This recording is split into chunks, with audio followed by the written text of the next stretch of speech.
Rendez-vous le 12 et le 13 juillet au Palais des Congrès à Arcachon pour le 2e congrès C'est quoi le bonheur pour vous ?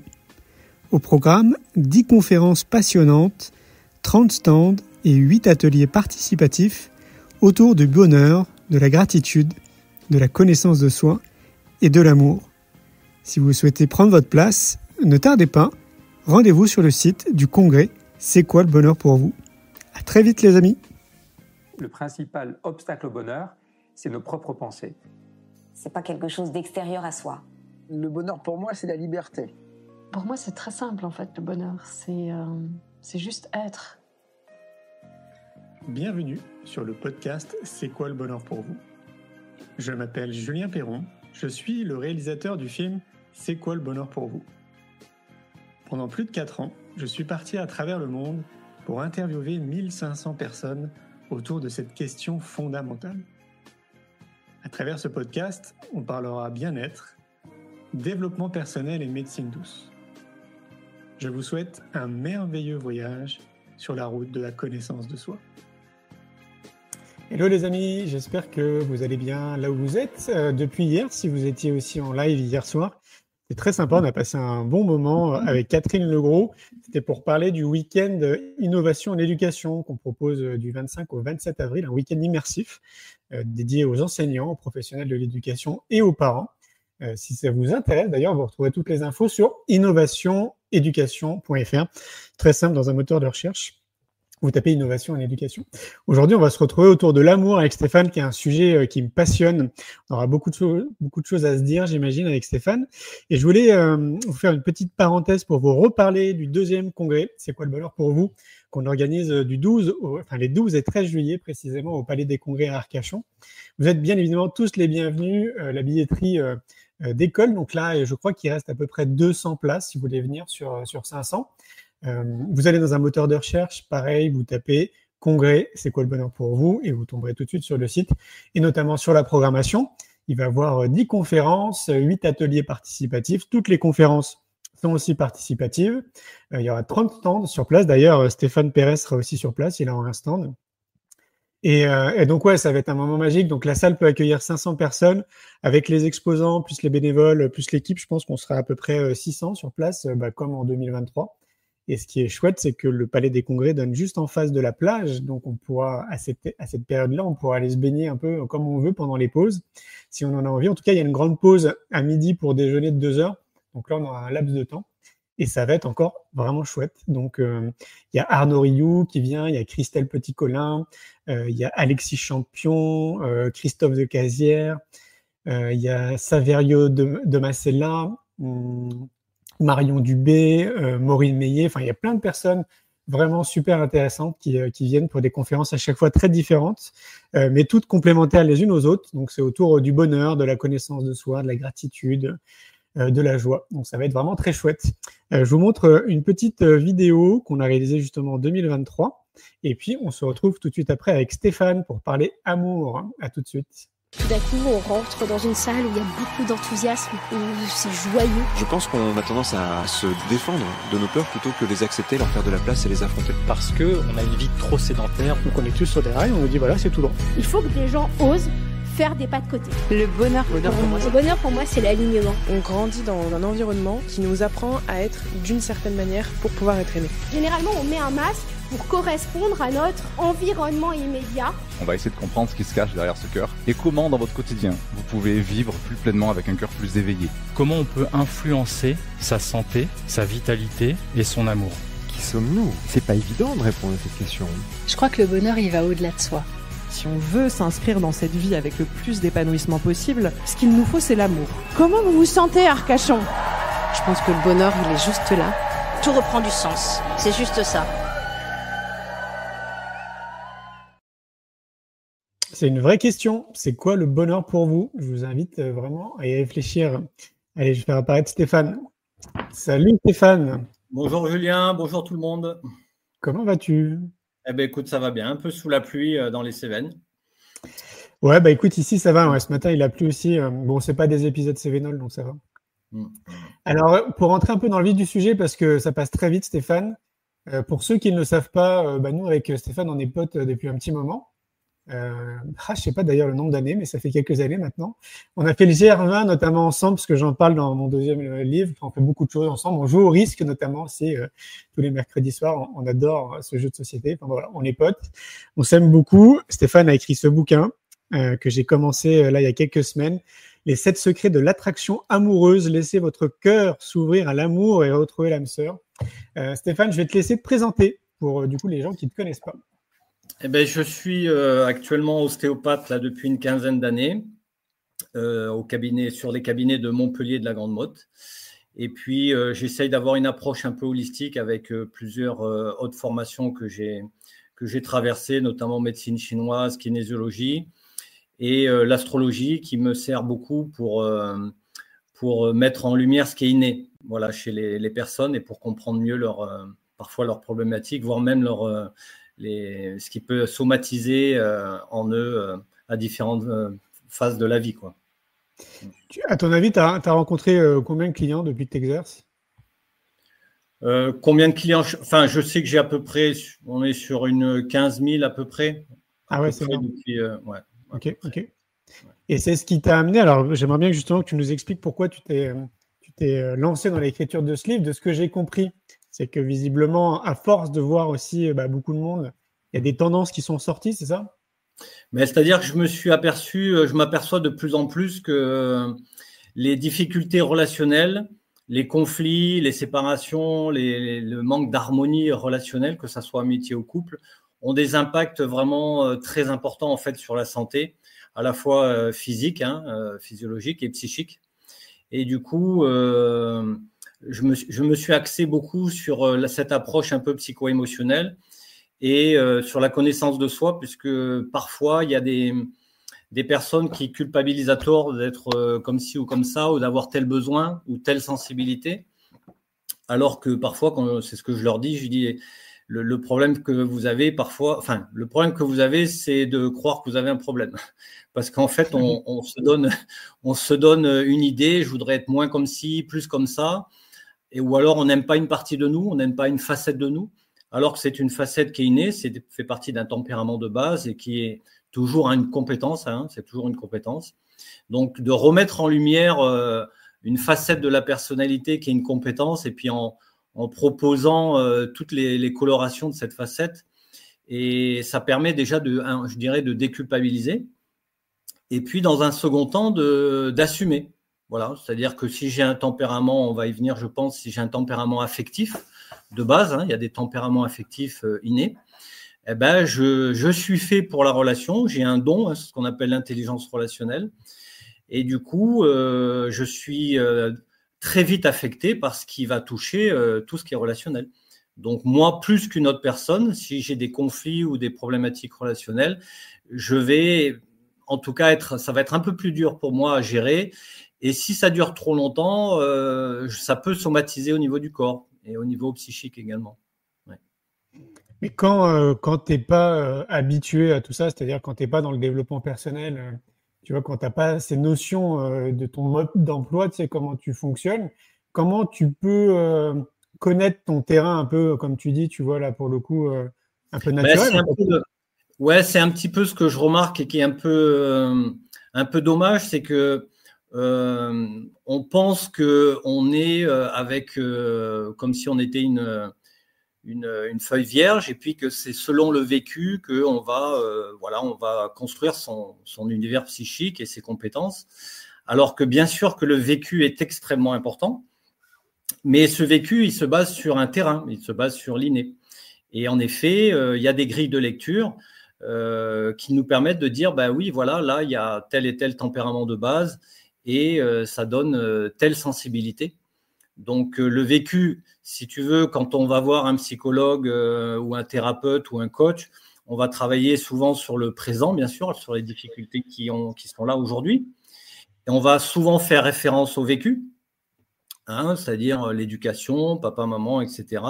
Donc, c'est évidemment très important parce qu'il y a des vécus qui sont traumatiques ou en tout cas des vécus qui nous amènent dans certaines directions ou certaines croyances. Mais c'est intéressant aussi, ce que j'ai remarqué, de mettre aussi en lumière ce qui est inné. Parce que ça permet de comprendre aussi le vécu.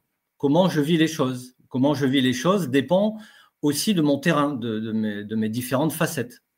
Et là, tu te reposes sur quoi? Quand tu disais que tu as une grille de lecture, en fait, Alors, tu te reposes sur quoi? moi, j'ai beaucoup étudié l'astrologie, donc ce qui est ma grille de lecture de base, mais j'ai essayé de faire aussi des références parce qu'il y a beaucoup de médecins, astrologues, il y en a très peu maintenant, mais il y en avait beaucoup au siècle dernier qui ont écrit pas mal de livres et qui font des relations avec le corps et le thème de naissance, hein, avec les analogies physiologiques et les signes du zodiaque, etc. Et puis, notamment, les travaux aussi des siècles derniers de tout ce qui est caractériologie, typologie, morphopsychologie, etc. Et on arrive à faire un petit peu, il y a l'énéagramme aussi qui est intéressant. Et du coup, on arrive à faire quand même un petit résumé. Et ce résumé nous ramène toujours sur les tempéraments astrologiques, quoi, hein, parce que en fait, l'astrologie, en dehors d'influences possibles, on parle surtout d'un cycle de la nature. Hein, le zodiaque nous met surtout en avant le cycle de la nature, hein, de la poussée de la graine jusqu'à ce que le fruit tombe. Donc, on peut mettre en place 12 types de tempéraments liés aux 12 signes du zodiaque, et de mon expérience, avec en effet les milliers de séances un petit peu à mon actif, où je fais toujours un lien entre le thème de naissance et la demande de la personne, ben c'est concret, quoi, hein. Il n'y a pas de doute, quoi. C'est très, il suffit de corréler les deux, quoi. Ce qui veut dire que dans ton bouquin, tout le monde se retrouve en fait à un moment donné, quoi. Quand tu... Alors c'est un livre. Je me suis fait fort un peu de pas parler d'astrologie dans le livre. Hein, il n'y a pas de langage astrologique. Hein, c'est vraiment un livre pour aborder pour tout le monde. Hein. Par contre, dans l'étape 2, qui est la notion d'estime de soi, c'est-à-dire d'être légitime de rencontrer la bonne personne, ou en tout cas une bonne personne. Évidemment, estime de soi égale confiance en soi, ou je dirais amour de soi. Et amour de soi égale connaissance de soi. Donc ça c'est irrémédiable. Donc dans cette connaissance de soi, je mets en avant les 12 traits de personnalité archétypale. Et du coup, sans en parler, il y a les 12 facettes qui sont liées aux 12 signes du zodiaque. Ah oui, d'accord, ok. Alors, tu parles des 7 secrets de l'attraction amoureuse. Ça veut dire quoi? Ça veut dire qu'il y a des étapes? Ça veut dire... Alors, c'est les 7 étapes. Au départ, moi, c'était le livre, il devait s'appeler les 7 étapes. Et puis, l'édition Marabout, l'éditrice et les correcteurs ont préféré mettre les 7 secrets parce que c'est plus, c'est plus un peu... Ça fait secret. Ça fait secret, voilà. Tu as envie de connaître les secrets. Mais c'est surtout des étapes. Voilà, c'est-à-dire que... C'est une aventure que je propose intérieure. Alors évidemment, c'est un peu de travail, c'est une introspection, hein, donc c'est-à-dire on part de la première étape jusqu'à la 7e, et c'est un chemin qui est proposé. Hein, c'est vraiment une proposition pour se donner les meilleurs moyens de construire un état d'être propice à vraiment une rencontre respectueuse et porteuse de sens, quoi. Ok. Et ben, tu peux nous les dire justement. Ce serait quoi alors cette étape? Alors, la première étape, elle est liée à la reconnexion à l'amour, à la reconnexion en tout cas à une énergie, à une sensibilité, que moi j'appelle notre facette affective, hein, qui est liée au cœur, hein, qui est liée au 4e chakra dans l'approche énergétique. Donc déjà, parce qu'il y a des personnes, ça peut arriver, qui sont un petit peu cuirassées, hein, un peu déconnectées de cette facette-là, en lien souvent avec le vécu. Et donc, c'est déjà la première étape d'essayer de se reconnecter à cette énergie qu'on peut représenter symboliquement, je parle bien symboliquement, comme un enfant intérieur. Voilà, donc on a tous, je dirais, en nous la sensibilité, l'énergie de l'amour qui est liée à un petit enfant, à un enfant qui ne cherche qu'à aimer, être aimé, quoi. L'étape 2, ça va être, on l'a abordé, c'est la connaissance de soi, la légitimité, c'est-à-dire se sentir légitime, parce que parfois, on peut avoir une mauvaise estime de soi ou un manque de confiance qui fait que on a une petite voix à l'intérieur qui nous dit je le mérite pas, en fait. Donc c'est comme si on envoyait une fréquence, une vibration qui dit moi je m'aime pas, alors je cherche quelqu'un pour m'aimer. Donc bien sûr que on peut faire de très belles rencontres avec cette dynamique-là, mais ça crée quand même une petite béquille, quoi, hein, donc dans la relation. Donc c'est pas approprié parfaitement. La 3e étape, c'est de clarifier un petit peu son passé amoureux, c'est-à-dire que le cœur soit disponible. Il se peut évidemment qu'on ait vécu des relations amoureuses où parfois on soit resté un peu sur le carreau, hein, on garde de la colère, de la rancœur, parce qu'il y a eu trahison, abandon, enfin bon. Et du coup, c'est une étape qui est, avec des exercices qui proposent de clarifier le cœur pour que le cœur puisse tourner les pages et s'ouvrir à une nouvelle rencontre. Dans cette étape 3, il y a également une approche sur le transgénérationnel. Okay. Il est possible, enfin en tout cas je l'ai beaucoup observé, il est possible que des vécus traumatiques de relations amoureuses des parents, grands-parents, peuvent jouent un impact, ont un impact sur notre vie affective d'aujourd'hui. Ça peut arriver. Ouais, c'est pas étonnant. Ouais. Ça peut arriver. Ouais. Surtout dans des croyances, hein, les hommes, il faut se méfier des hommes. Les hommes sont tous des agresseurs. Voilà, ça peut. C'est des modèles mentaux, des croyances qui peuvent se transmettre. L'étape 4 va être un petit peu, je dirais, la notion d'une sorte de décision intérieure. Voilà, tu décides de rencontrer quelqu'un. C'est-à-dire les 3 étapes précédentes sont passées. Et là, c'est une décision intérieure que tu prends, qui est vraiment liée à la loi d'attraction. Voilà, je décide. J'envoie un peu comme une lettre au Père Noël, mais je le décide. Voilà, donc il y a des exercices, un rituel à faire pour, c'est un peu comme un laser qu'on envoie, tu vois, dans l'univers avec une intention. Si l'intention, elle est solide, claire, persévérante, on s'attend à ce qu'il y ait un retour quand même. L'étape 5, ça va être le lâcher prise, et c'est surtout d'essayer à cette étape-là, c'est très difficile, de vivre en soi l'état amoureux qu'on cherche à vivre à deux. Donc, c'est-à-dire, du coup, dans l'étape 5, c'est un peu paradoxal, mais j'ai plus besoin de personne en fait. C'est-à-dire, je suis bien seul, je suis bien avec la nature, je suis bien dans des moments de solitude, et on est dans un lâcher prise où une fois, je sais que je vais rencontrer quelqu'un, parce que ça, donc, c'est l'étape 4. Et maintenant, je profite de ma vie et je suis dans un état amoureux, moi avec moi et moi avec mon entourage, moi avec la vie. Donc, c'est vraiment un lâcher-prise total. En général, avec cette étape-là, c'est là où il y a vraiment le retour, la loi d'attraction, hein, c'est souvent l'intention, ensuite le lâcher-prise. Oui, surtout que si tu en arrives à cette étape, alors est-ce que c'est chronologique? C'est chronologique? Alors, oui, dans l'idéal, c'est chronologique. Ouais. Dans l'idéal, c'est chronologique. C'est sûr qu'il vaut mieux avoir clarifié son passé amoureux pour se présenter à un nouvel amour. Maintenant, même si je n'ai pas fait le deuil d'une ancienne relation, je peux tout à fait faire une belle rencontre et que cette rencontre me permette de tourner la page, bien sûr. Hein. Il y a pas de, ça existe souvent. Oui, mais dans l'idéal, dans l'idéal, il y a, ce que j'ai remarqué, c'est qu'il y a quand même un cheminement, l'amour de soi, la légitimité. Bon, c'est pas la 6e et la 7e étape, c'est un peu au début quand même. Tu vois. Ok.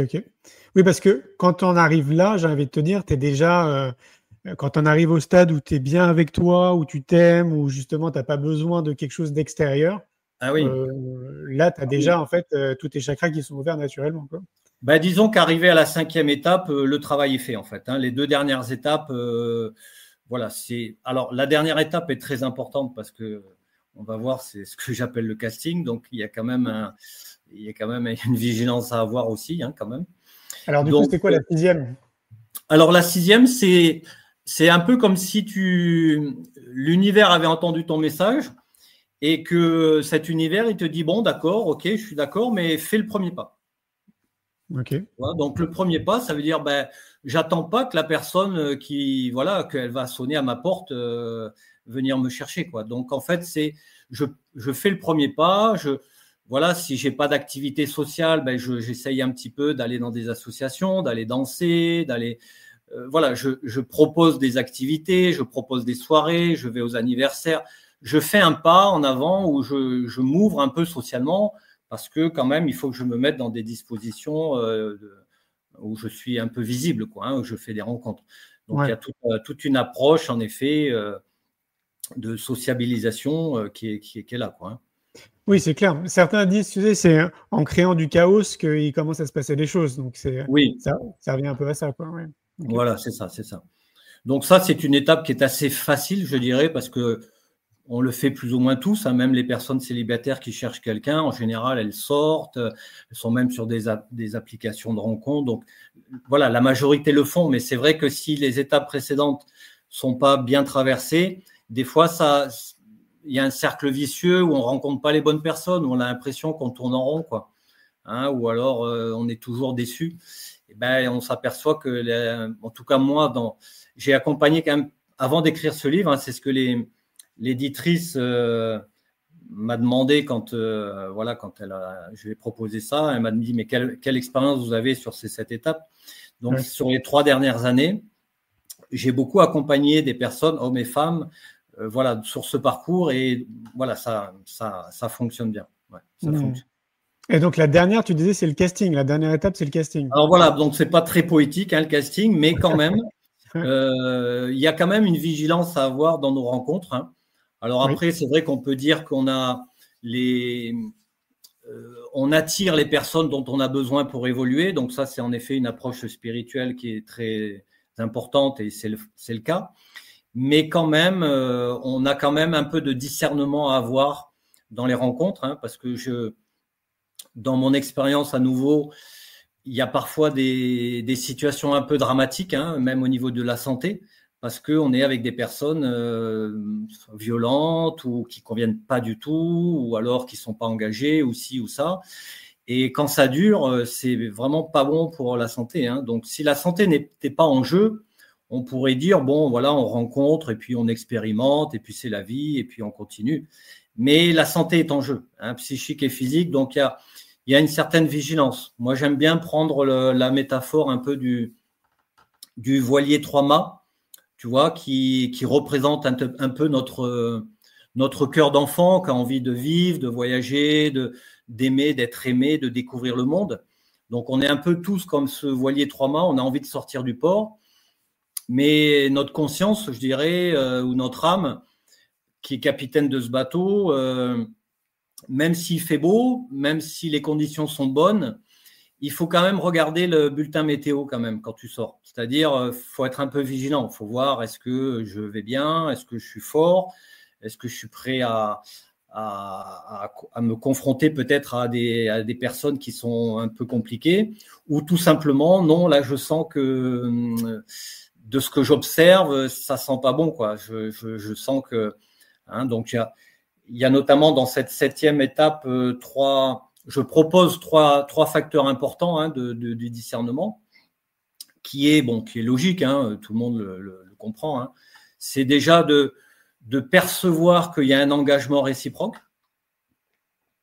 Voilà, parce que assez souvent, et pour l'avoir vécu dans les deux sens, on est bien et en même temps on n'est pas à fond. L'autre elle est à fond, moi je suis moyennement à fond. Bon ben ça va pas le faire, hein. Ou inversement. Donc il faut quand même vérifier que les deux soient bien engagés, bien à fond dans la relation. Alors attends, juste petite parenthèse parce que je sais que c'est un sujet de discussion qu'on a déjà eu ensemble, l'engagement. Et on voit bien, en fait, tu vois, que la définition de l'engagement d'un individu à un autre déjà est différente, et des hommes et des femmes aussi est différente. Donc, je trouve que cette notion d'engagement, elle n'est pas simple. Ouais. Eh ben, disons qu'on peut parler alors d'engagement qui est réciproque, c'est-à-dire qu'on ait chacun la même vision de l'engagement, quoi. Ouais. Voilà. Oui, voilà. En effet, ça va dépendre des tempéraments et du vécu, hein. Il y a des personnes, pour eux, l'engagement, chacun chez soi, c'est parfait et on peut créer un couple. D'autres, ça va pas le faire, quoi. Chacun chez soi, non, on a besoin vraiment de créer quelque chose, de fonder quelque chose. Donc, ça va dépendre en effet de chacun. Donc, ça, c'est à l'étape 4, notamment, où dans l'intention, il y a plein de qualités, il y a 58 qualités que je propose à souligner un petit peu, à mettre en avant sur ce qui est important pour moi. Hein, après, ça ne veut pas dire que la personne que je vais rencontrer, elle a d'autres qualités, elle est différente ou pas les mêmes, mais ça me permet de savoir un peu ce que j'ai besoin. Tu vois ? Oui, super important, c'est clair. Même de déterminer, tu sais, tes limites, comme tu dis, tes besoins, tes attentes. Ouais. Voilà. Hein, il se peut que une personne très très sédentaire rencontre une personne très épicurienne ou très voilà, qui voyage beaucoup et qui est très ou un artiste qui voyage beaucoup et qui est fait pour voilà, découvrir le monde. Bon, bah, ça peut créer quand même des conflits, quoi, hein. C'est pas les mêmes besoins profonds, quoi, hein. Donc ça, c'est lié à la connaissance de soi. Dans le deuxième facteur, après l'engagement, c'est pour moi la capacité à mettre des mots sur des émotions, c'est-à-dire, je ne dis pas à gérer les émotions parce que c'est un terme qui est un petit peu délicat, gérer des émotions, mais c'est plutôt être à l'aise avec ces émotions, les ressentir, pouvoir les communiquer, pouvoir les transcender un petit peu intérieurement, hein, et en même temps les exprimer quand elles sont un peu trop fortes. Donc ça, c'est une capacité émotionnelle, hein, c'est ce que j'appelle l'intelligence émotionnelle, qui n'est pas la même chose pour moi que l'intelligence relationnelle. L'intelligence relationnelle, c'est la capacité de créer une harmonie entre deux personnes, une sympathie, si tu veux. Et l'intelligence émotionnelle, c'est la capacité à ressentir ses propres émotions et celles des autres, hein, qui peut être en lien peut-être avec l'empathie. Oui. Et du coup, il y a quand même cette empathie, hein, cette capacité à exprimer ses émotions et les ressentir qui me semble important dans un couple.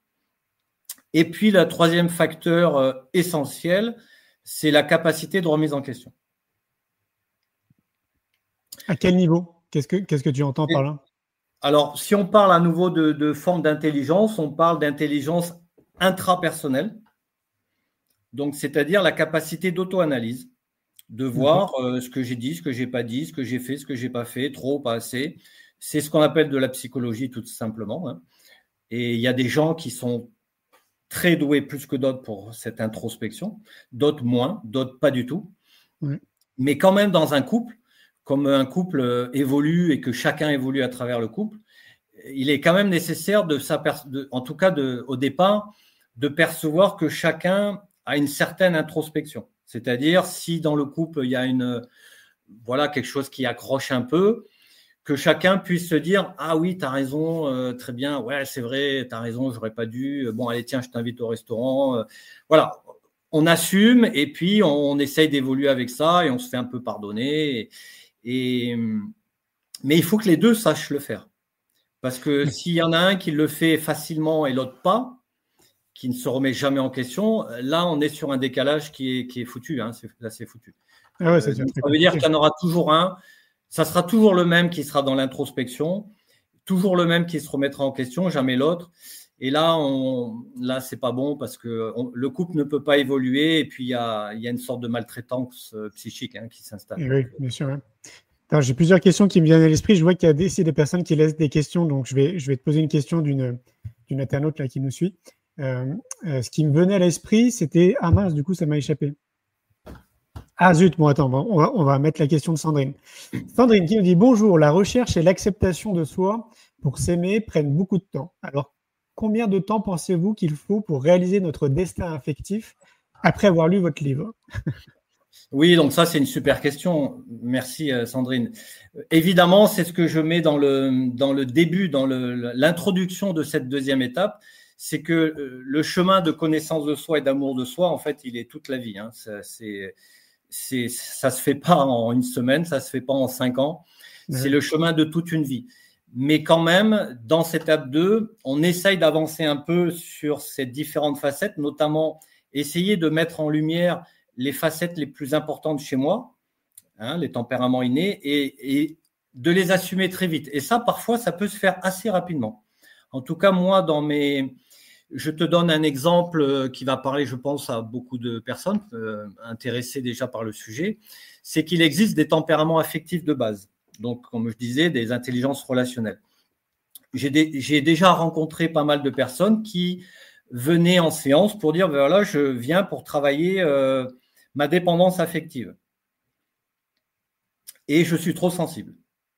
Donc, du coup, elles arrivent avec quelque chose qu'elles n'aiment pas en elles. Tu vois, et elles luttent contre quelque chose. Alors, c'est vrai que s'il y a des vécus traumatiques, ça peut donner une dépendance affective. Donc là, on est plutôt sur le domaine de la psychologie, hein, où on va essayer de mettre en lumière des vécus pour être moins réactif au niveau affectif. Mais si on a un tempérament affectif de base, lié au tempérament, j'appelle vénusien, en astrologie, donc il suffit de regarder dans un thème de naissance et même au niveau de la morphologie, on reconnaît très vite les tempéraments affectifs. Ce sont des personnes qui sont donc vite affectées. Mais c'est avant tout une compétence, c'est avant tout une sensibilité qui permet d'être en relation avec l'environnement et la personne que j'ai en face.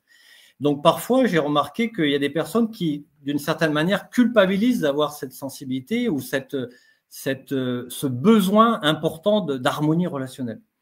Eh bien, parfois, en essayant de trouver les mots qui vont bien, en mettant en lumière ce qui est inné, et que ça leur permet vraiment de déculpabiliser, mais immédiatement dans la séance.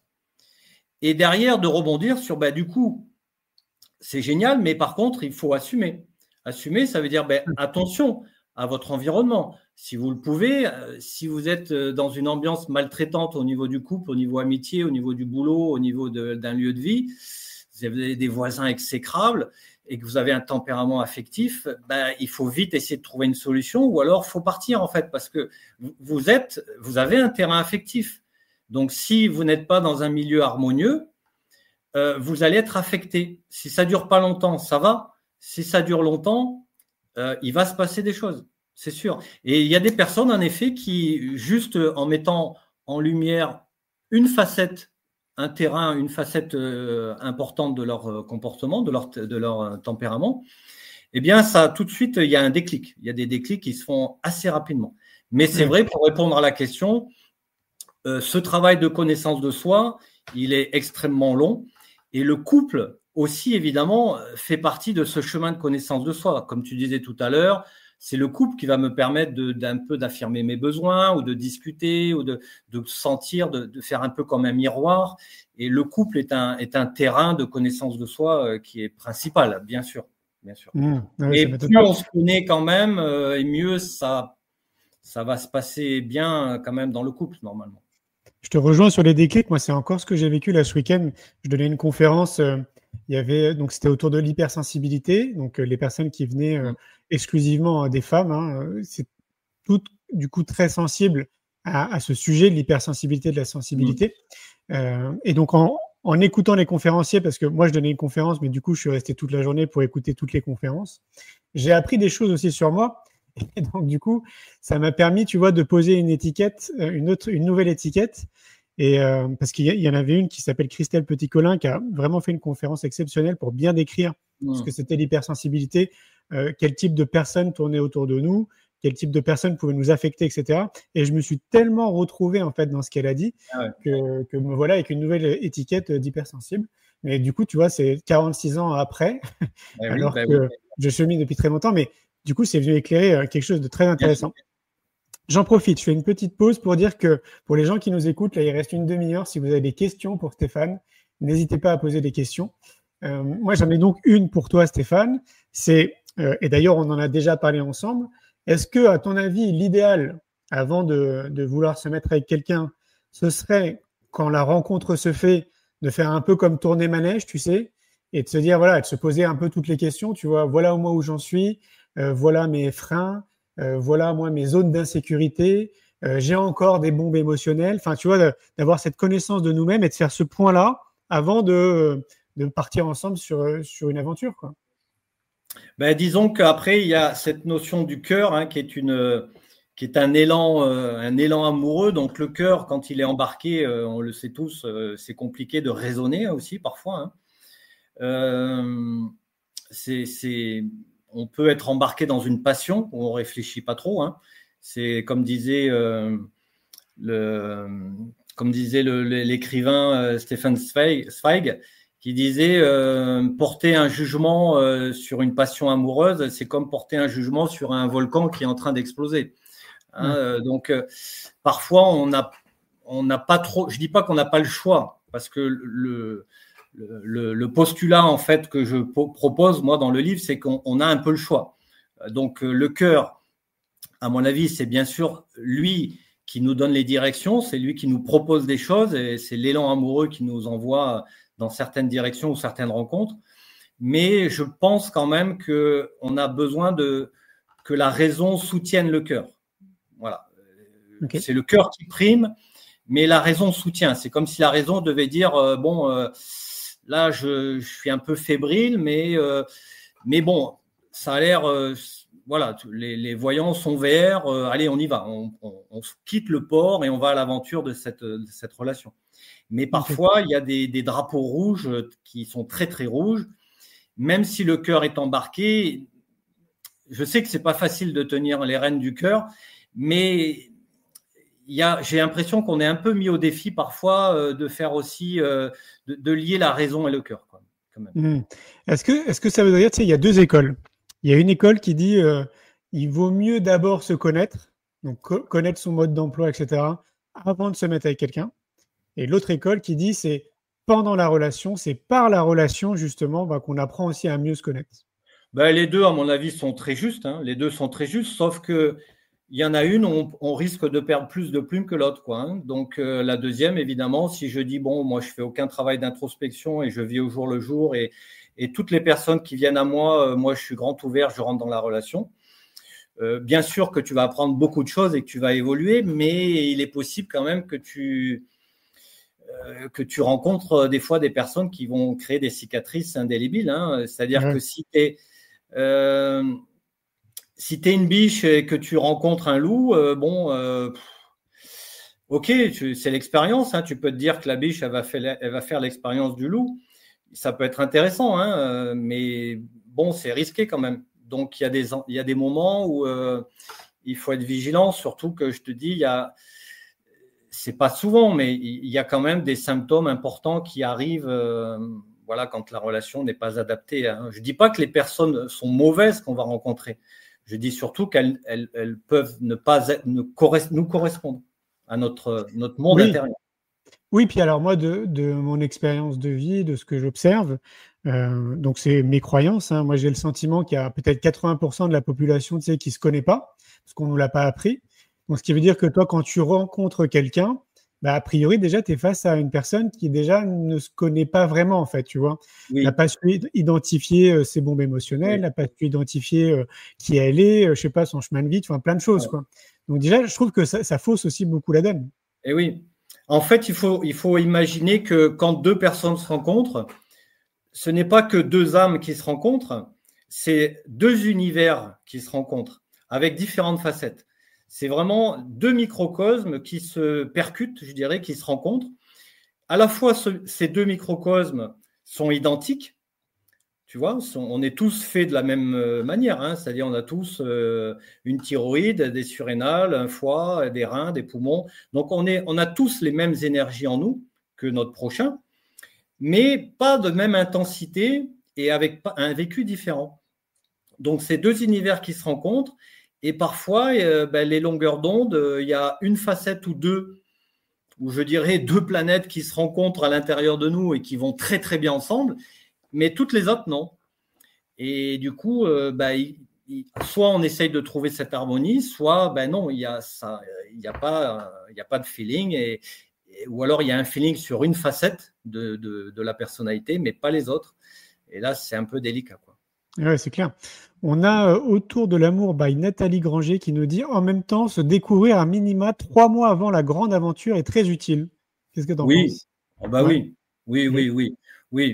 C'est vrai qu'on peut aussi, oui, c'est tout à fait juste. Je pense que parfois aussi, après une séparation, c'est bien d'avoir une période un peu de solitude, de se reconstruire, d'avancer, de mieux se connaître, ou de faire des stages de développement personnel pour clarifier des choses et se sentir à nouveau prêt pour une nouvelle aventure. C'est un peu, je reprends la métaphore du voilier 3 mâts. Tu es sorti, tu as expérimenté une relation amoureuse, tu as découvert des choses, ça t'a amené ailleurs. Et puis à un moment donné, le mât est cassé, tu n'avances plus, tu rentres au port.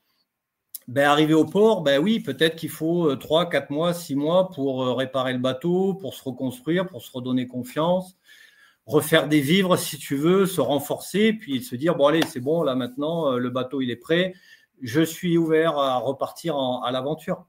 Hein, ce qu'il faut éviter, c'est de couler en pleine mer, quoi. Oui, c'est mieux, effectivement. On a Sandrine aussi qui nous dit donc merci pour la réponse. Avez-vous la possibilité d'aider les personnes à trouver les ressources pour pallier au mode de fonctionnement défectueux?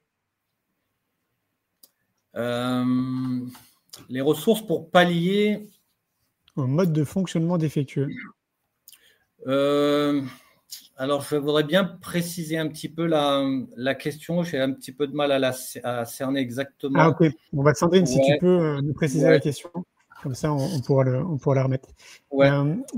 Dans tout ce cheminement, on a tous envie à un moment donné de vivre une belle histoire d'amour avec quelqu'un qui est complémentaire à nous, qui nous ressemble, etc. Et on se pose quand même, j'imagine, beaucoup de questions, tu sais, avant de se lancer. Est-ce que tu penses que ton livre est vraiment, j'allais dire, un peu le mode d'emploi? Parce que je sais que pour le lire là en ce moment, il y a plein de passages à l'action, justement, il y a plein de trucs, tu vois, qui nous permettent de tester, on va dire, des choses. Est-ce que tu penses que vraiment, tu vas peut-être pas me dire non, bien évidemment, mais est-ce que tu penses que ça peut vraiment être un bel outil, justement, tu vois, pour… Il a été fait pour ça, c'est-à-dire que moi, le livre, en fait, j'ai eu l'idée de livre il y a 1 an et demi, en me disant, ben oui, apparemment, je m'aperçois qu'il y a des étapes parfois qui ne sont pas franchies quand il y a des difficultés relationnelles ou quand il y a une solitude qui s'installe trop longtemps. Et à un moment donné, ça s'est mis dans ma tête. J'ai dit, mais oui, en gros, il y a 7 facteurs, il y a 7 étapes, quoi. Donc, oui, j'ai voulu le faire aussi très pratico-pratique, parce qu'il est vraiment ouvert à tout le monde. Même pour les ados, moi, j'ai la fille d'une amie, elle a 16 ans, elle le lit, elle adore, quoi. Donc, ça permet en effet, c'est des propositions d'action, des tests. Il y a beaucoup de tests, il y a beaucoup de choses à remplir, des questions. Donc, c'est du pratico-pratique et à mon avis, oui, nous permettent une introspection favorable pour la vie amoureuse à venir. Ouais. Est-ce que c'est le genre de bouquin, tu sais, où il faut que tu prennes le temps de te poser pour justement, où tu peux faire ça, je sais pas moi, tu vois ce que je veux dire? Est-ce que c'est une vraie introspection profonde? Alors, les retours que j'ai, mais c'était voulu, c'est quand même un livre où ça demande une introspection, c'est un chemin intérieur, donc c'est pas de la grande psychologie ésotérique, mais quand même il y a de la théorie qui est mise en avant à chaque étape, et puis après des pratiques, des pratiques diverses et variées, et qui sont très simples. Mais je pense que oui, ça peut vraiment servir. En tout cas, c'est pour ça que je l'ai fait, quoi. D'accord. Il y a vraiment beaucoup d'exemples dans ma patientèle où ces 7 étapes-là sont importantes pour cette santé globale, quoi. Ouais. Moi, c'est ce que je trouve intéressant dans ton approche, c'est que quelque part, tu as été confronté à des faits, tu vois, à force de voir les choses qui se répètent, et à un moment donné, il y a une évidence. Donc, je trouve ça génial que tu puisses mettre ça sur un livre, quoi, justement. Ouais, l'avantage, en effet, que j'ai, même au niveau astrologie, c'est que depuis 15 ans, à chaque fois que je reçois un patient, alors parfois, il y a des patients qui viennent vraiment que pour de l'ostéopathie pure et dure, et bon, avec la morphopsychologie, ça me permet déjà de connaître les tempéraments innés, donc je n'ai pas besoin de regarder leur thème de naissance. Mais en tout cas, par curiosité personnelle, tous les patients que je rencontre, j'ouvre leur thème de naissance. Je leur demande leur date, l'heure de naissance. Et je fais le lien déjà, en tout cas, je prends des informations sur ce qui est inné. Et vraiment, depuis ces 15 ans, c'est pour moi indispensable, en fait, pour bien connaître la personne avec qui j'ai en face. C'est-à-dire, ça me permet de connaître l'univers que j'ai en face de moi, en fait. Oui, en fait, c'est même devenu ta grille de lecture principale, en fait. Oui. Ça, ouais.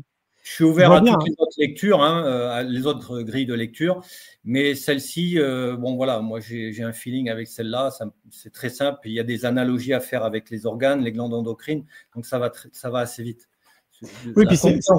La compréhension va assez vite. Après, de trouver les solutions de santé, c'est autre chose. Oui, bien sûr. Ouais. Tiens, il y a Sandrine qui nous a reposé la question, du coup, différemment. Si nous avons de mauvais schémas depuis longtemps, avez-vous la possibilité d'aller chercher nos ressources intérieures? Voilà, pardon. Donc, Sandrine, oui, maintenant je comprends mieux. Oui, notamment quand il y a des mauvais schémas, c'est pour ça que je parlais tout à l'heure du transgénérationnel, ou alors de mettre en lumière certains vécus. Donc, il y a des outils thérapeutiques. Je ne sais pas si c'est la bonne réponse à Sandrine, tu me diras, Sandrine. Mais il y a des outils thérapeutiques assez rapides, efficaces, pour parfois enlever un sabotage. Parce que moi, il y a des sabotages qui sont très fréquents dans les relations amoureuses ou les croyances. Et en kinésiologie, notamment, il y a des techniques, des approches où on peut se libérer de ces sabotages d'une manière très rapide. C'est quoi un sabotage? Est-ce que tu peux nous le définir? Sabotage, ça veut dire je ne suis pas digne d'être aimé. C'est une phrase négative, tu vois. Le souci est nécessaire pour la santé, tu vois, dans la vie. Le souci est nécessaire dans la vie.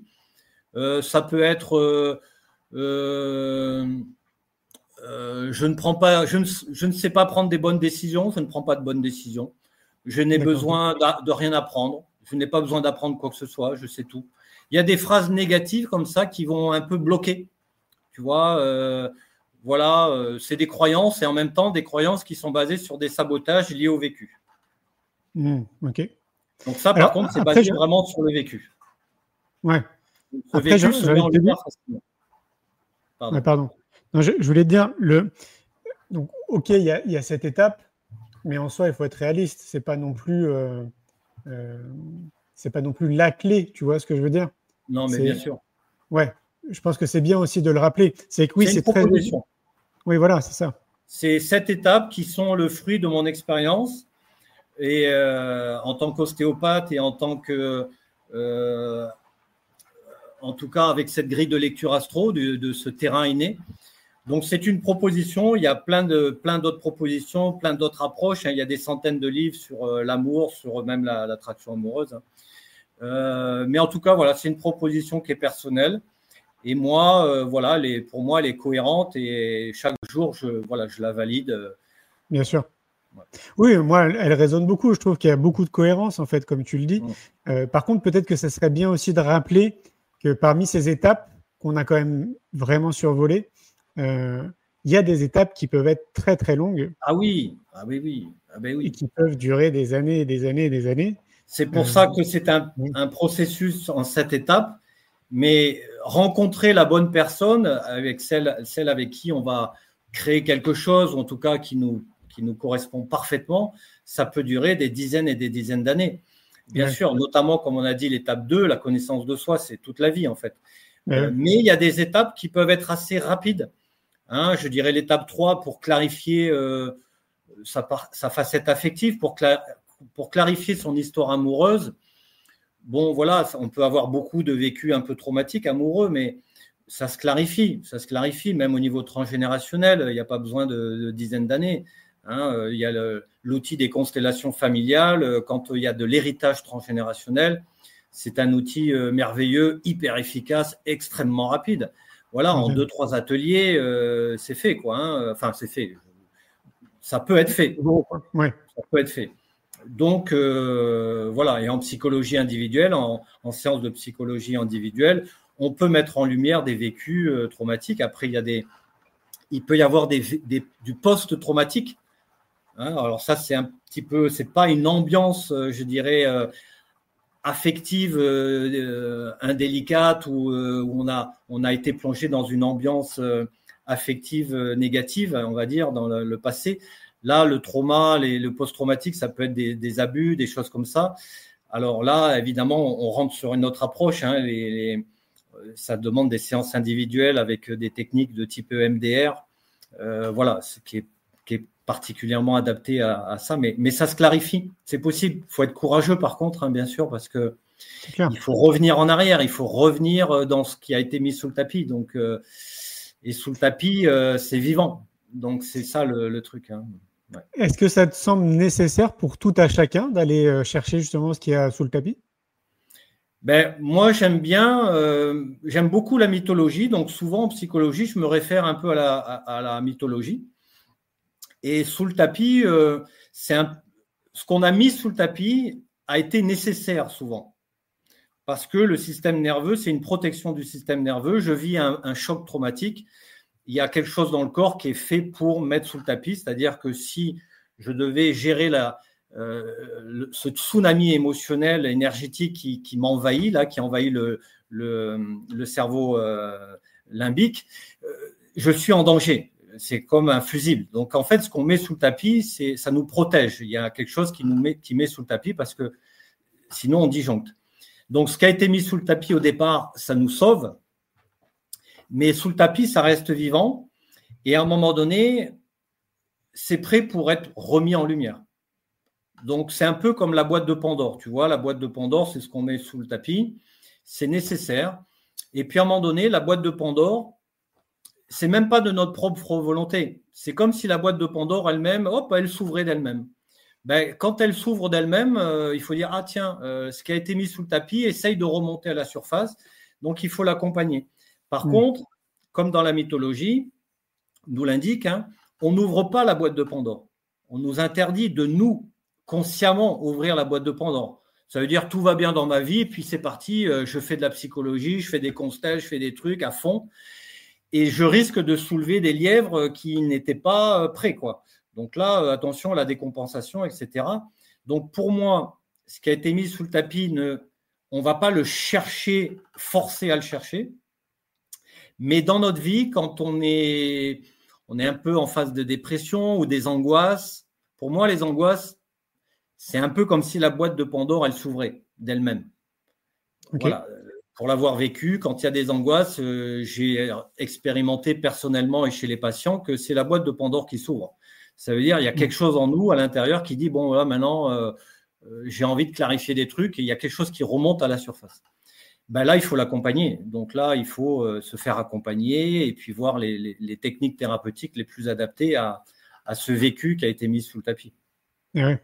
D'ailleurs, c'est une bonne transition parce que j'ai même appris des choses sur toi, parce qu'il y a un côté un peu autobiographique où tu racontes aussi tes propres histoires de vie qui sont quand même assez, très intéressantes et même parfois hyper surprenantes. En fait, de voir aussi comment la magie de la vie a pu opérer. Ah oui. Ouais, ça, c'est assez dingue. Donc là, tu parlais de loi d'attraction, hein, notamment à un moment donné. Attends, c'était quoi? Enfin, peut-être que tu peux le préciser, tu sais, quand tu te retrouves à un moment donné tu vas dans une soirée, il y a un jeu, il y a un truc. Alors, c'était l'époque où j'étais, avant d'être ostéopathe, je suis rentré dans l'armée de l'air à 19 ans. J'étais prof de sport, moniteur de sport dans l'armée de l'air. Et puis, j'ai terminé 10 ans à l'école polytechnique à Paris où j'étais détaché pour être enseignant de volleyball et de natation. Et du coup, j'avais fait un peu, 10 ans après, j'avais fait le tour et je commençais à rentrer en dépression. Je me sentais plus à ma place dans ce milieu. Et je suis allé un soir à une soirée de théâtre d'improvisation avec les Bonimenteurs. C'est un couple, un duo d'hommes extraordinaire. Et en fait, tu sais, quand tu rentres dans le théâtre, tu dois mettre des sujets dans des bocaux, là, dans un bocal. Et puis moi, en fait, je savais plus où j'habitais, je savais plus quoi faire de ma vie.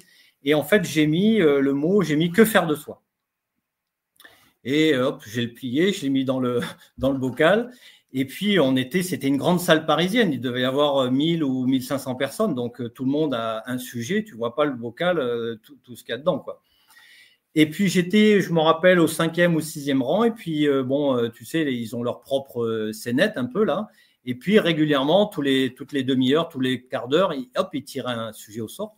Donc, ils ont tiré au sort dans la soirée 5 ou 6 sujets, quoi, hein. Et à un moment donné, il tire au sort et il tire mon sujet, que faire de soi. Alors là, j'ai eu une vague émotionnelle. Là, j'étais déjà transpirant. Je dis, oula, qu'est-ce qui se passe? Et puis, bon, comme à l'accoutumée, il se moque un peu du sujet. Tu sais, merci, on va se régaler. Super, d'accord. Et du coup, c'est un peu leur mode de fonctionnement. Ils ont mis leurs 2 chaises face au public. Ils se sont assis sur la chaise, respectivement, et ils ont commencé un peu à méditer, à faire un silence pendant une quinzaine, trentaine de secondes, tu vois. Et à un moment donné, il y en a un qui démarre, hop, il se lève, et il démarre l'histoire de quelqu'un qui rentre à l'armée. C'est énorme. Alors là, déjà, j'ai dit, bon, là, ça, c'est fort. Et dans le spectacle, en tout cas dans cette scénette, ils font référence à 2-3 petites choses, en effet, que j'avais vécues, mais surtout pour conclure, surtout, la conclusion est importante. Pour conclure, il est venu, il y a un des deux qui est venu devant la scène. Il a regardé comme ça le public et il m'a regardé une demi-seconde, mais vraiment, il me regarde en plus, quoi. Et à un moment donné, il conclut, il dit, ben, quand j'aurai quitté l'armée, je saurai quoi faire de moi. C'est magnifique. Voilà, c'était évident. Ouais. Ouais, je suis rentré, le lendemain, je signais le papier pour quitter l'armée. Ouais, je voulais que tu parles de ça, là, comme ça, spontanément, parce que je trouve que c'est des messages, tu sais, dans des situations qu'on peut tous vivre dans notre vie de tous les jours. On peut être vraiment au fond. Et d'un coup, tu as des petits signes comme ça de l'univers. Voilà. Moi, j'appelle ça l'univers, qui sont assez magiques. Ouais. C'est un peu comme dans l'étape 4 qu'on a abordé tout à l'heure. Tu poses une intention. Voilà. Tu vois, moi, j'ai posé une intention qui était ferme. C'est-à-dire, là, je suis au bout du rouleau. Je mets que faire de soi. C'est comme si j'envoie un message à l'univers. Et l'univers, il passe à travers ces deux hommes-là et il m'envoie le message. C'est magnifique. Alors, quand tu as ça, tu te dis, mais au niveau probabilité, mais combien tu as de chances pour que le gars, déjà, il tombe sur ton sujet, hein, tu as une chance sur 1500. Ouais. Et puis, le sujet de quelqu'un qui rentre à l'armée. Et ensuite, c'est incroyable. C'est incroyable, c'est vraiment incroyable. Ouais. On a tous, je pense, des anecdotes comme ça, chacun. Hein. Oui, bien sûr. Il y a une question de Sophie qui nous dit, est-ce que vous transmettez vos connaissances en psychomorphologie? Oui, alors moi je propose une formation une fois dans l'année, j'ai une promotion par an où je travaille en astrothérapie, c'est-à-dire de comprendre la notion de terrain et d'archétype intérieur, et dont il y a 7 modules de 7 week-ends, hein, 7 modules. Alors c'est en présentiel parce qu'on fait du travail que j'appelle aussi en constellation archétypale, où on va jouer nos différentes facettes. Hein. Et notamment, il y a 2 modules où on fait de la morpho-psycho. Ouais. Après, il y a une autre formation qui est une initiation de 3 jours. Ça s'appelle Psychologie des archétypes, hein, sur mon site metapsy.fr. Donc, c'est une formation de 3 jours, une fois dans l'année, où on aborde en effet la morpho-psycho et les archétypes de base. C'est une initiation. Donc ça, c'est au mois de juin. Les dates sont sur le site. Comment tu l'écris, Metapsy? Comme ça se prononce, metapsy.fr. Ok, voilà. Metapsy.fr. Là, on retrouve toutes les informations. Il y a toutes les infos. Ouais, il y a toutes les infos. Ouais, ok. Ouais. Oui, parce que j'allais dire, là, le temps passe vite. Il nous reste 3-4 minutes. Tu n'es pas féru des réseaux sociaux, mais tu es quand même un peu plus actif sur Facebook, on va dire? J'essaye. Ouais. Donc, si les gens veulent... un peu plus sur Facebook, Messenger. Après, voilà, s'il y a des questions, je serais ravi d'y répondre, que ça soit sur le site internet, sur les réseaux, Messenger ou par mail. Hein. Il y a mon mail aussi et mes coordonnées sur le site. D'accord. Et pour ceux qui seraient dans la région, donc nous, je précise, on est à Montpellier, on peut venir te voir directement au cabinet. Oui. Voilà, j'ai un cabinet à Montpellier, à côté de la piscine olympique, hein, au quartier Antigone, et après à la Grande Motte. Voilà, si les gens veulent voir un peu l'horizon, profiter de la mer là-bas, c'est clair. Ouais. Et puis, on n'a pas eu le temps d'en parler parce qu'on a quand même parlé un peu d'astrologie. Tu as quand même écrit un premier livre aussi que tu es en train de refaire. Alors voilà, oui, tu fais bien, merci d'en parler. J'ai un premier livre qui s'appelle Traité de connaissance de soi et d'évolution personnelle, mais qui va être réédité par Marabout Hachette pour l'automne. Ok. Ah oui, donc il va être réédité sur le format un peu de celui-ci, avec des choses très pratico-pratiques et très simplifiées. Voilà. D'accord. Donc, où là, on va parler, par contre, précisément des 12 facettes de la personnalité. D'accord. Oui, parce que le premier volume que tu as sorti était peut-être plus accessible aux pros, en tout cas aux gens déjà bien passionnés. En tout cas, dans les retours que j'ai eus, il est très psycho et beaucoup dans l'ésotérisme. Donc, il est un peu, il peut être un petit peu compliqué à aborder. Voilà. Mais il est disponible encore. Alors, il n'est plus en vente, normalement, mais il est en vente dans mon cabinet. Ou alors, si personne est vraiment intéressé, qui me contacte et je ferai un envoi. Ouais. Ok. Alors, il y a Claire, graphiste, qui nous dit qu'elle est de Poussan et qu'elle va prendre rendez-vous avec toi. Ah ben super, avec grand plaisir. Puis alors surtout, si un jour vous êtes amené à aller voir Stéphane, participer à ses formations ou autres, à côté de ça, parce que là, je sens que tu es quand même un peu stressé de cet exercice. C'est quelqu'un qui est hyper cool, Stéphane, et très, très marrant, quoi. Donc, je pense que c'est important de le dire parce que je trouve que ça transpire pas trop de notre échange. Ouais. Et au-delà de ça, vous allez voir, il a des yeux bleus qui sont juste incroyables, quoi. Je sais pas, c'est des yeux de loup, quoi. C'est quand même quelque chose. Merci Stéphane. Merci Julien, merci à toi, merci de ta bienveillance et merci à tout le monde.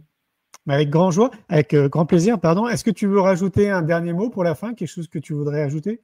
Non, mais je pense que l'amour reste notre cheval de bataille, donc battons-nous pour trouver cet amour en nous et tout autour de nous. Ouais. C'est clair. Ah, j'ai une dernière question pour toi, Stéphane, parce que je crois que je te l'ai jamais posée. Parce qu'autant on en rigole ensemble, mais je crois que je te l'ai jamais posée. C'est quoi le bonheur pour toi, Stéphane? C'est peut-être d'être bien ici et maintenant. Voilà, ici et maintenant avec notre monde environnant. Donc, c'est quelque chose qui se construit évidemment aussi à travers peut-être aussi cette étape. Mais pour moi, c'est la sensation d'être en amour avec la vie ici et maintenant. Magnifique. Voilà. Merci Stéphane. Bon, nous, on se voit demain pour la partie de risque. On se voit demain. OK. Passe une belle journée. Allez, ciao. Merci. Ciao. Merci à tout le monde. Ciao. À bientôt. Ciao, Julien. Et voilà, mes amis, c'était Stéphane Pérez. J'espère que vous avez passé un bon moment. Alors, vous avez compris, on aime bien jouer au risque. Je ne sais pas si vous connaissez le jeu de plateau Risque, qui est de notre époque, j'allais dire. Moi, je suis né en 78. Et donc, je jouais à ça avec mon frère à l'époque, avec des amis, Stéphane aussi. Donc, on se revoit très souvent les mercredis soirs pour jouer aux parties de risque avec des amis. Et qu'est-ce qu'on se marre, franchement, c'est à chaque fois de très belles soirées. Je vais vous remontrer la page de couve du livre de Stéphane, donc les 7 secrets de l'attraction amoureuse. Laissez votre cœur s'ouvrir à l'amour et trouver l'âme sœur. Il est en poche, donc il est très très léger. Je l'ai ici, mais bon, je sais pas si on se rend trop compte, mais voilà, c'est en format poche. Vous le trouvez partout, dans toutes les librairies. J'en profite d'ailleurs pour vous montrer aussi la couverture de mon livre, parce que je trouve que mon approche est très complémentaire avec ce que fait Stéphane. Donc, c'est quoi le bonheur pour vous en quête de sens, où je parle justement d'amour, notamment de connaissance de soi, de gratitude, d'intuition, de spiritualité. C'est la suite et la partie complémentaire à mon premier livre qui est sorti maintenant il y a 1 an, que je montre aussi à l'affiche. C'est quoi le bonheur pour vous en chemin vers soi, qui est la partie beaucoup plus corporelle, j'ai envie de dire, qui sont les fondamentaux, tout ce qui me semble vraiment mais tellement important à mettre en place dans sa vie. Donc, je trouve que les 2 livres que j'ai écrits, le livre de Stéphane, sont vraiment bien complémentaires. Donc, n'hésitez pas, si vous ne les avez pas encore entre les mains. Je vous rappelle que le 12 et le 13 juillet, on organise le 2e congrès « C'est quoi le bonheur pour vous ?» à Arcachon, au Palais des Congrès à Arcachon. Si vous voulez venir, la billetterie est ouverte, donc vous n'avez juste qu'à taper « Congrès, c'est quoi le bonheur pour vous ?» dans un moteur de recherche et vous tomberez sur la programmation et sur la billetterie. On va passer encore un chouette moment. Si vous n'étiez pas là au début, je vais me répéter, il y a 10 conférences, 30 exposants, 8 ateliers. Toutes les conférences sont participatives, les ateliers aussi, bien évidemment. Et puis, en tout, on va être 700 personnes, tous connectés de la même manière, qui partagent les mêmes valeurs. Et c'est vraiment des moments qui sont très puissants. Si vous êtes déjà venu dans des événements qu'on organise, vous savez très bien de quoi je parle. Moi, je l'ai encore vécu là, il y a pas longtemps, parce que ce week-end, je donnais une conférence autour de l'hypersensibilité. Donc, avec 400 personnes qui étaient vraiment connectées autour de la sensibilité et l'hypersensibilité. Et donc, ça crée vraiment des connexions qui sont juste magique. Donc, je vous invite vivement à prendre soin de vous, si vous le pouvez, venez à ce congrès, vous allez voir, ça fait vraiment beaucoup de bien. Je relis les questions. Alors Karine, oui, tout à fait, vous aurez accès au replay. Il suffit d'aller sur le lien où vous allez sur YouTube, vous tapez Julien Perron et vous allez arriver sur la chaîne YouTube Julien Perron. Et il y a une rubrique qui s'appelle Direct, et dans la rubrique Direct, vous avez tous les échanges et tous les lives que je peux faire. Sinon, cet échange va être retranscrit ensuite sur mon podcast, C'est quoi le bonheur pour vous? Et donc, le podcast, vous pouvez les écouter partout, sur Apple Podcast, sur Deezer, sur Spotify, enfin, toutes les plateformes d'écoute. D'accord, non, Karine, tu demandais s'il y avait des replays en ligne. En fait, tu peux suivre le congrès C'est quoi le bonheur pour vous en direct si tu ne peux pas venir sur place. Tu peux suivre le congrès en direct. Et donc, dans la billetterie du congrès, il y a un billet qui est dédié à suivre le congrès en distanciel. Donc, vous pouvez suivre vraiment en direct. Et à la fin du congrès, donc quelques semaines après, on vous donne accès au replay de l'ensemble des conférences à vie. Donc voilà, j'espère avoir répondu à ta question, Karine. Je vous souhaite... Ah ben voilà, parfait, j'ai répondu à ta question. Merci beaucoup, Karine, qui nous dit, ça fait toujours plaisir. Merci beaucoup pour tout, Julien, j'adore tout votre travail. Merci, ça me fait chaud au cœur. Je vais vous montrer la petite vidéo qu'on a réalisée pour le congrès de 2023. Et je vous dis à tout bientôt. Bye bye. Tout d'un coup, on rentre dans une salle où il y a beaucoup d'enthousiasme, où c'est joyeux. Je pense qu'on a tendance à se défendre de nos peurs plutôt que les accepter, leur faire de la place et les affronter. Parce qu'on a une vie trop sédentaire. Donc on est tous sur des rails, on nous dit voilà, c'est tout droit. Il faut que des gens osent faire des pas de côté. Le bonheur pour moi, c'est l'alignement. On grandit dans un environnement qui nous apprend à être d'une certaine manière pour pouvoir être aimé. Généralement, on met un masque pour correspondre à notre environnement immédiat. On va essayer de comprendre ce qui se cache derrière ce cœur et comment dans votre quotidien vous pouvez vivre plus pleinement avec un cœur plus éveillé. Comment on peut influencer sa santé, sa vitalité et son amour. Qui sommes-nous? C'est pas évident de répondre à cette question. Je crois que le bonheur, il va au-delà de soi. Si on veut s'inscrire dans cette vie avec le plus d'épanouissement possible, ce qu'il nous faut, c'est l'amour. Comment vous vous sentez, Arcachon? Je pense que le bonheur, il est juste là. Tout reprend du sens. C'est juste ça.